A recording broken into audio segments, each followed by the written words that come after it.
warahmatullahi wabarakatuh. Selamat sore para pemirsa BJTV. Bertemu kembali bersama saya Herman Yakub, Berani Jujur.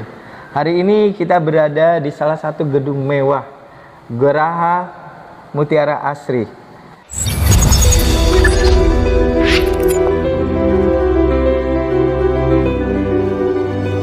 Mas Yamanan, bisa dong diperkenalkan kepada masyarakat? Ini kan tidak aja masyarakat Wadapilnya Mas Yaman, tapi bisa menjadi seluruh orang yang ada di pemirsa BJTV. Ya, siap. Assalamualaikum warahmatullahi wabarakatuh. Perkenalkan, nama saya Yamanan, umur 23 tahun. Saat ini saya sedang berkuliah di Fakultas Hukum, program Magister Hukum di Universitas Padjadjaran Bandung. Saat ini saya juga terpilih sebagai anggota legislatif DPRD Kota Cilegon masa bakti 2024-2029. Saya mengucapkan terima kasih pada BJTV. Saya juga mengucapkan terima kasih yang sebesar-besarnya kepada masyarakat Kota Cilegon, terkhususnya Dapil 2 Cilegon Cibeber yang telah memberikan dukungan, yang telah memberikan pilihannya sehingga saya terpilih di anggota legislatif Kota Cilegon. Dan Mas Yamanan adalah salah satu anggota Dewan DPR di Kota Cilegon yang termuda ya. Yang termuda ya. Saat ini ya. Oke. Gimana Pak Mas Yamanan ketika selesai daripada pemecalekan ini gitu? Ya, alhamdulillahnya mendapatkan hasil yang maksimal ya, walaupun ya dinamika perjalanan politik kita cukup bergonjang, tapi alhamdulillah hasil yang kita harapkan tuh sesuai yang kita dapatkan saat ini. Perjuangannya sangat luar biasa juga ya. Perjuangan luar biasa dari teman-teman tim, dari keluarga, dari sahabat, dari rekan-rekan seperjuangan. Ya, alhamdulillah hasil yang didapatkan berkat perjuangan mereka, kita bisa mendapatkan hasil yang maksimal. Kabarnya suara tertinggi nih ya. Suara tertinggi di Dapil 2. Jadi posisi saya saat ini mendapatkan suara 6.304. Nah, untuk Dapil 2 Cilegon Cibeber kita mendapatkan suara tertinggi. Tapi untuk ruang lingkup sekota Cilegon kita posisi kedua. Posisi kedua sekota Cilegon dan posisi pertama sedapil 2. Jadi benar-benar solid nih ya untuk sebagai timnya ya. Gimana nih perjuangan daripada solidnya seperti bisa mendapatkan hasil yang luar biasa ini? Jadi teman-teman tim alhamdulillahnya memang punya jiwa semangat yang luar biasa. Dan perjuangan teman-teman itu bukan atas dasar apapun, tapi memang atas dasar kekeluargaan, atas dasar persahabatan, sehingga perjuangan mereka sampai sejauh ini untuk terus mengkompakan tuh bukan hanya sekedar kita memberikan semangat, tapi semangat itu hadir dari tim itu sendiri. Malah terkadang kita ataupun saya sebagai caleg yang akhirnya termotivasi dan terbakar semangatnya itu gara-gara teman-teman tim gitu. Setidaknya perjuangan-perjuangan mereka itu yang bisa kita, keikhlasannya itu yang utama ya. Keikhlasan mereka untuk berjuang bersama-sama itu yang benar-benar luar biasa. Jadi dengan kemenangan ini apa sih yang dengan tim yang solid ini, ucapannya dengan mereka itu apakah dengan ada syukuran seperti apa gitu? Jadi tepat beberapa jam yang lalu lah, kurang lebih kurang lebih beberapa jam yang lalu kita mengadakan syukuran ataupun tasyakuran sebagai ucapan terima kasih, sebagai ucapan permohonan terima kasih yang sebesar-besarnya gitu kepada teman-teman tim atas perjuangannya. Karena kita tidak akan pernah mendapatkan hasil saat ini jika teman-teman tim itu tidak berjuang gitu. Tapi atas dasar semangatnya teman-teman, kemudian perjuangannya mereka, dukungan, dan kita bisa mendapatkan hasil yang maksimal. Jadi ya saat beberapa jam lalu kita selamatan tasyakuran bersama teman-teman tim. Sebenarnya kecil-kecilannya cuma makan bersama dengan teman-teman gitu. Ada pemberian tanda-tanda gitu? Kalau tanda-tanda terima kasih ada. Atau tanda sebagai ucapan untuk mereka berikan sesuatu gitu ada? Kalau itu sebenarnya lebih pada mengajak teman-teman untuk menyampaikan aspirasi, keinginan dan harapan mereka gitu. Karena selama proses pencalonan ini kan saya selalu mengatakan ke teman-teman saya tidak menjanjikan apapun. Tapi landasan perjuangan saya bahwasanya saya adalah penyambung lidahnya masyarakat. Artinya masyarakat membutuhkan apa, menginginkan apa, mengharapkan apa, maka saya sebagai orang yang diberikan kepercayaan yang akan bersuara lantang memperjuangkan kepentingan masyarakat itu sendiri gitu. Apa sih yang dipinta daripada tim suksesnya dari Pak Mas Yaman sendiri? Kalau yang saya sih ada beberapa hal yang menjadi bacaan teman-teman, misalkan kayak permasalahan pendidikan, permasalahan ketenaga kerjaan, sampai juga permasalahan ketimpangan sosial yang terjadi di masyarakat. Tapi yang lebih khusus yang selalu dibicarakan oleh teman-teman tim itu adalah masalah kesehatan, pendidikan, dan ketenaga kerjaan. Sejauh mana sih memang kesehatan dan pendidikan di sini? Apakah masih minim atau bagaimana? Jika melihat rasio antara jumlah sekolah dan juga jumlah penduduk, saat ini rasionya itu udah nggak sesuai gitu. Melihat contohnya ketika zaman saya SD dulu, umur 6 tahun, 5 tahun itu udah bisa masuk sekolah SD. Iya. Nah, tapi saat ini untuk masuk sekolah SD itu minimal 7 tahun. Artinya ada proses antrian yang panjang dari adik-adik kita untuk masuk ke sekolah jenjang pendidikan formal, yang itu merupakan hak dan kewajiban, haknya masyarakat dan kewajiban negara ataupun pemerintah untuk memenuhi gitu. Tapi jumlah sekolah itu tidak bertambah gitu. Padahal jumlah penduduk, jumlah masyarakat itu terus bertambah. Nah, permasalahan lain adalah masalah pengangguran gitu. Bahwasanya saat ini di masyarakat kita perlu diakui banyak sekali angka pengangguran di masyarakat tuh sangat-sangat tinggi gitu. Itulah yang menjadi konsen bacaan dari teman-teman tim dari masyarakat melihat permasalahan-permasalahan yang hadir di Kota Cilegon. Termasuk masalah akses kesehatan. Kita tahu layanan terhadap fasilitas kesehatan yang masih belum memadai, sampai juga proses pelayanan untuk mendapatkan hak atas kesehatan itu yang belum diberikan secara merata kepada masyarakat. Contoh, masyarakat jika misalkan mau berobat saat ini masih banyak yang berobatnya kalau membutuhkan ambulan menggunakan ambulan swasta gitu. Padahal seharusnya pemerintah itu yang harusnya memberikan akses itu kepada masyarakat. Nah, sampai itu sebagai salah satu contoh masalah lain. Banyak sekali masyarakat yang mengeluhkan ketika berobat di puskesmas, ke rumah sakit, terutama rumah sakit pemerintah, pelayanannya itu sangat-sangat buruk gitu. Sejauh ini saya memang belum melihat itu secara langsung ke tingkatan fasilitas kesehatan, tapi melihat banyak masyarakat yang mengeluhkan akses kesehatan itu, artinya memang ini ada permasalahan yang perlu untuk diselesaikan. Gitu. Itu pernah terjadi seperti apa gitu sampai mereka itu pelayanan sampai tidak memberikan kesan terbaik lah gitu ya? Salah satunya ada salah satu saudara ini sebenarnya udah kalau nggak salah sekitar 2-3 tahun yang lalu. Nah, itu berobat di salah satu fasilitas kesehatan milik pemerintah.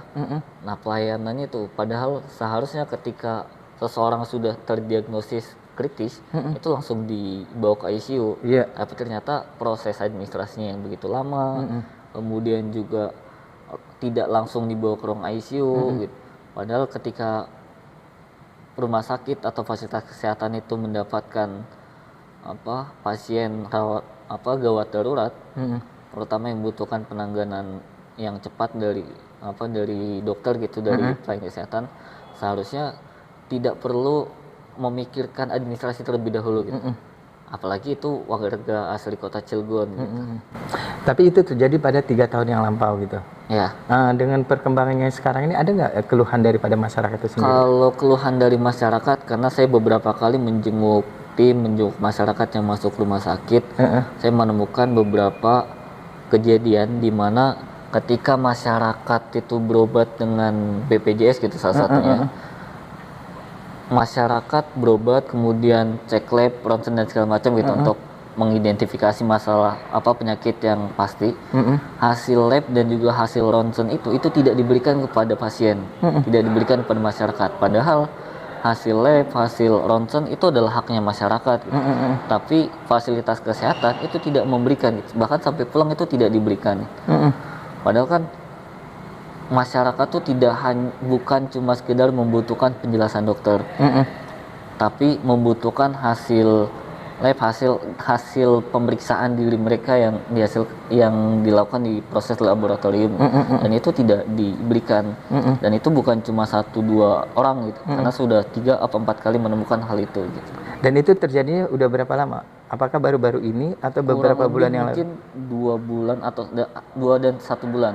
1 atau 2 bulan Satu bulan. Jadi proses ketika kampanye saya 2 kali mengunjungi pasien, ada tim yang sakit masuk rumah sakit, itu juga ada yang demikian, dan juga kurang lebih 3 bulan yang lalu juga ada. Bukankah pemerintah kota sekarang itu memberikan bahwa cukup memberikan suatu KTP itu bisa berjalan dengan lancar atau baik?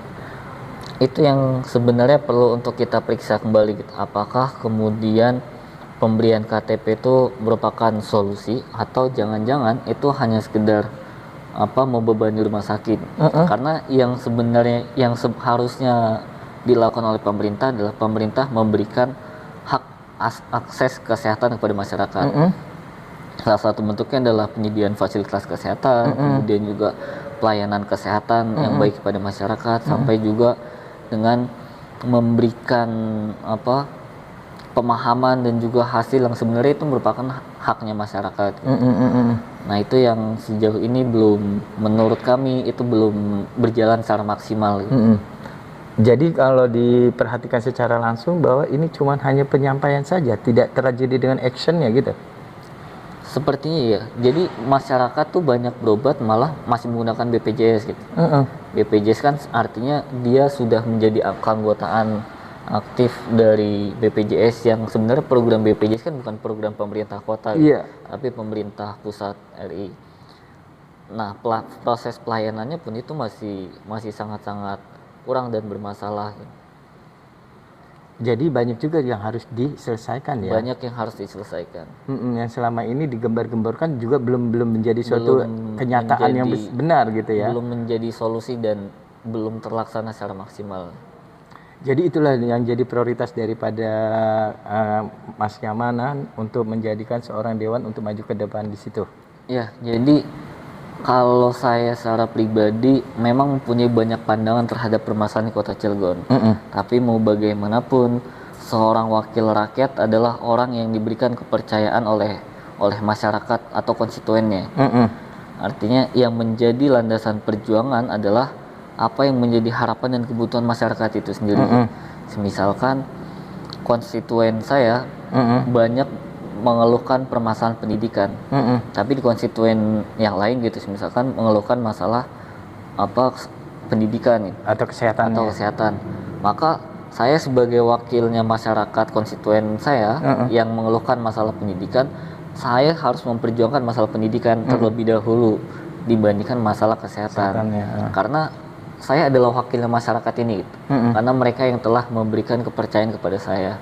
Nah, dalam konteks ini banyak sekali pandangan ataupun masukan itu menjadi kekayaan saya untuk memandang permasalahan di Kota Cilegon.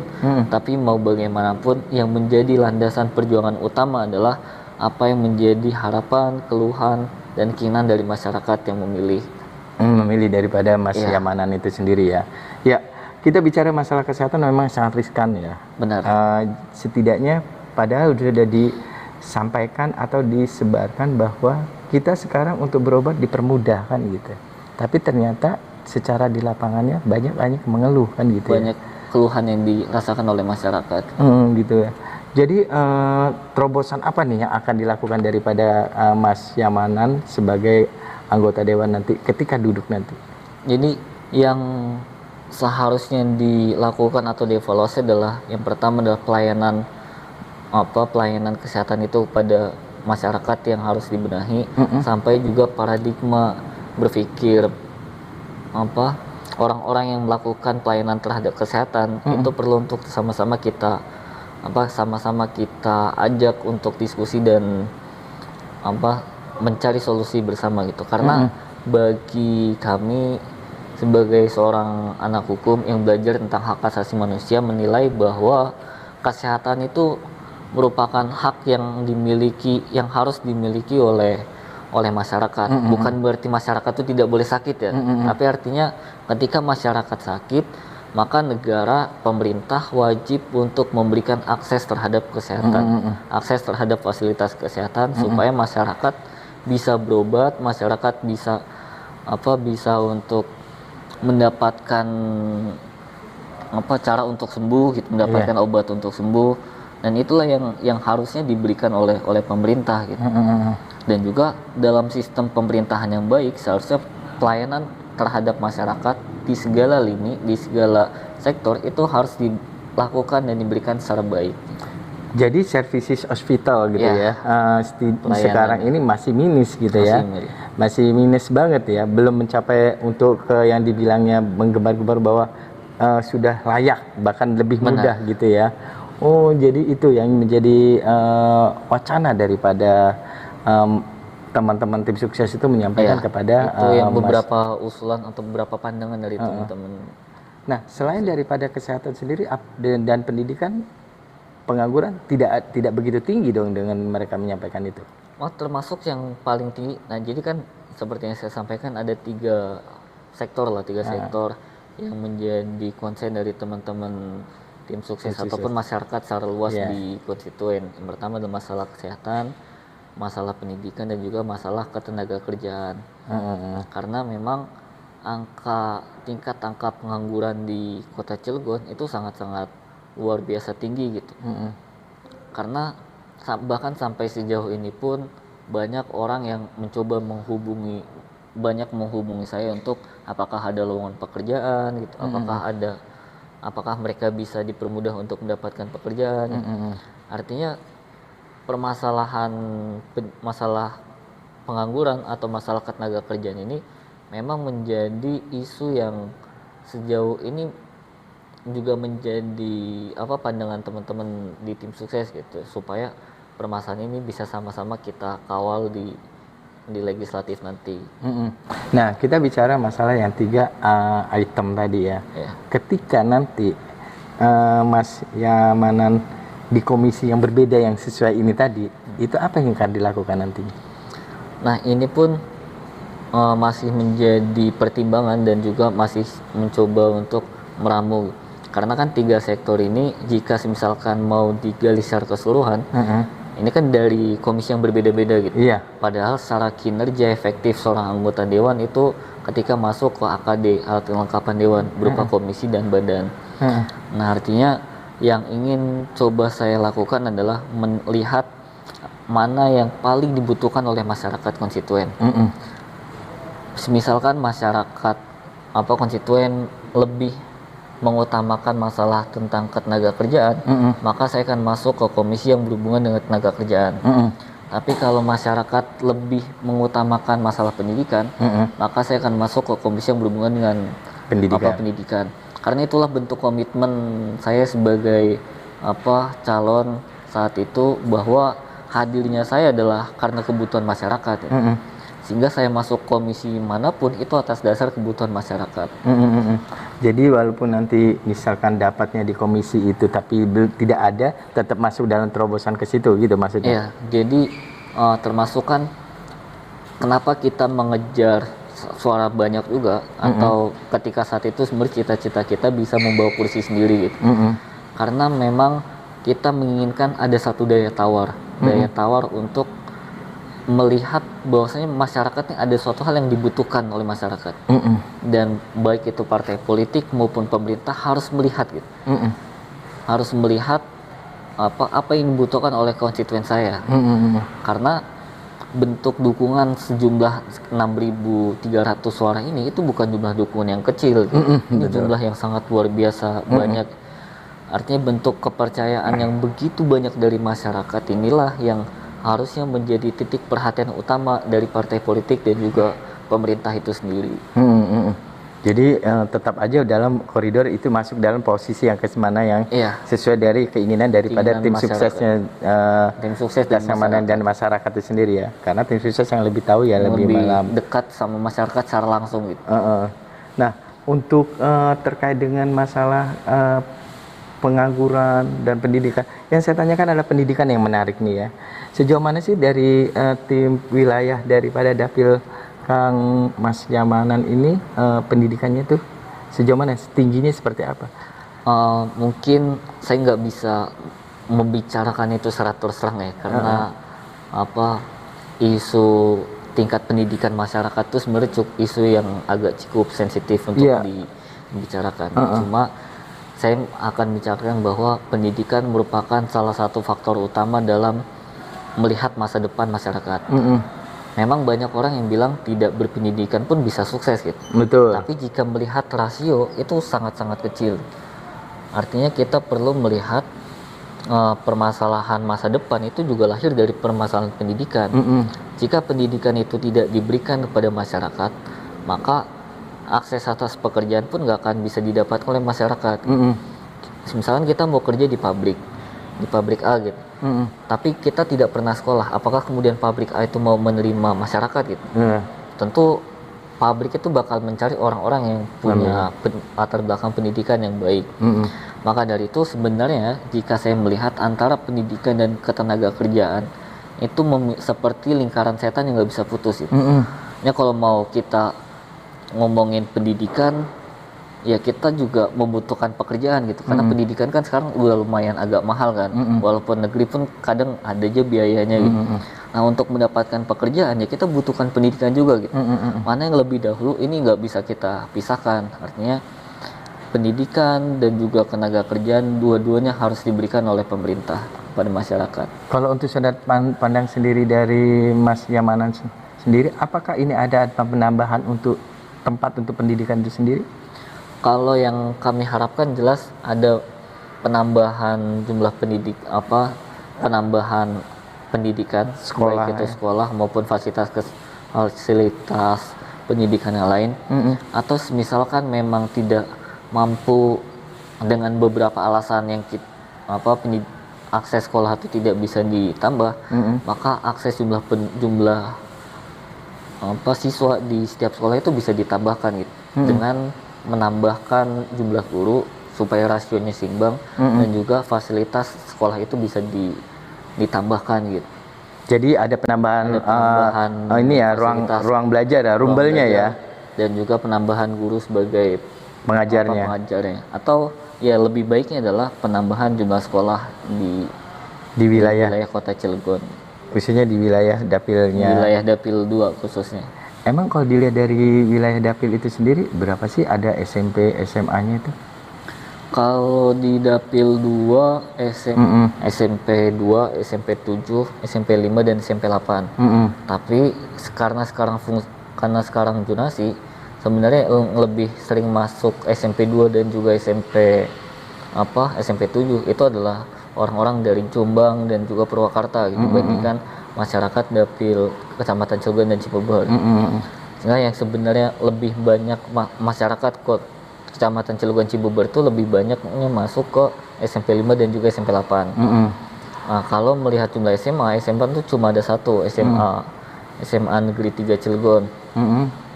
Nah, tapi kan kalau konteksnya adalah SMA atau SMK itu kan fungsi kewajiban pemenuhannya itu berada di tingkatan provinsi. Ini kita berbicara pada aspek SD, SMP dan juga TK ataupun PAUD. Karena ruang lingkup wilayah kota atau tanggung jawab kota dalam pemenuhan akses pendidikan itu sampai SMP gitu, sekolah menengah pertama. Tapi kan dengan perkembangannya masyarakat semakin bertambah kan, setidaknya kan tingkat pendidikan juga harus ditambah. Iya benar. Nah saya melihat misalkan di wilayah Kelurahan Bagendung, dari saya kecil, dari saya lahir sampai saat ini SD cuma 2. Padahal pertumbuhan penduduk itu sangat-sangat pesat, terutama ditambah sekarang kan ada perumahan baru gitu, perumahan Bukit Cilegon Asri, dan juga nanti ada perumahan Bagendung Asri, ada perumahan Cilegon Park, ada perumahan Cilegon Park, ada juga perumahan baru Cilegon Line. Artinya jumlah penduduk yang semakin begitu besar yang bertumpuk di satu ruang lingkup wilayah, tapi pendidikannya, sejumlah sekolahnya itu tidak bertambah gitu. Nah ini yang perlu untuk menjadi perhatian kita bersama di pemerintahan. Ya, inilah PR-PR yang harus diselesaikan ya. Setidaknya untuk lebih mengembaskan dan juga lebih menjadikan masyarakat itu tingkat pendidikan semakin lebih tumbuh bagus lagi. Walaupun sekarang sudah bagus, tapi kan lebih bagus, ada bagus lagi gitu. Ya, semoga aja Kak Mas Yamanan bisa tercapai apa yang diinginkan. Amin. Berjalannya juga dengan lancar, amanah sesuai dengan apa yang diinginkan. Apalagi kan anak muda. Iya. Anak muda kan yang punya energi yang tinggi, energi yang lebih besar. Semoga anak-anak muda yang ada di dewan itu menjadi lebih prioritas dan lebih maju lagi kota Cilegon. Amin. Kesejahteraan juga dan kepengangguran semakin menurun. Gitu ya. Ya. Demikianlah para pemirsa BJTV, kami berbincang-bincang dan kita sudah mengupas dari sisi kemenangan suara dengan tim suksesnya dan keinginan dari tim suksesnya. Semoga Mas Yamanan yang muda ini bisa memberikan kontribusinya kepada apa yang disampaikan pada tim suksesnya dan masyarakat khususnya di wilayah Dapil.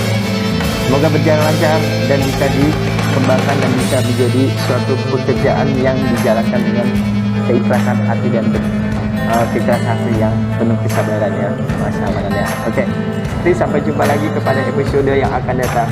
Assalamualaikum warahmatullahi wabarakatuh. Gitu.